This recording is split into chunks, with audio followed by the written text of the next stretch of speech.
ഞാനെങ്ങാനും എന്റെ കണ്ണുകൊണ്ട് എന്റെ നബിയെ കാണാൻ എനിക്ക് അവസരമുണ്ടായാൽ ഞാൻ എന്റെ നബിയോട് പറയും സല്ലല്ലാഹു അലൈഹി വസല്ലം ലാ തംശി ഇല്ലാ അലാ ഖദീലകൽ ഖദമോ. നബിയെ അങ്ങ് മണ്ണിൽ ചവിട്ടിയിട്ട് നടക്കരുത് നബിയെ സല്ലല്ലാഹു അലൈഹി വസല്ലം. അങ്ങയുടെ കാല് വെക്കാനുള്ളതല്ല ഈ ഭൂമി. അങ്ങ് മേറാജിന്റെ രാവിൽ ഉയർന്നു പോയ പാദങ്ങളുടെ ഉടമയല്ലയോ? അങ്ങേക്ക് കാല് വെക്കാനല്ലയോ പുണ്യ നബിയെ?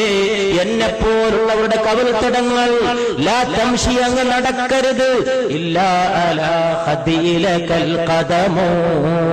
അങ്ങേക്ക് കാല് വെക്കാനല്ലയോ ഞങ്ങളെപ്പോലുള്ളവരുടെ കവിൾത്തടങ്ങൾ? അതുകൊണ്ട് ഈ കവിൾത്തടങ്ങളിൽ പാദം ഊന്നി വെച്ച് നടന്നാലും മുസ്തഫ സല്ലല്ലാഹു അലൈഹി വസല്ലം. അതുകൊണ്ട് പ്രിയപ്പെട്ടവരെ, ആകാശത്തിന് താഴെ ഇമ്പത്തോടെ പിടിച്ചു നിൽക്കാനും മുന്നോട്ട് പോകാനും ഉയർത്തിപ്പിടിക്കാനും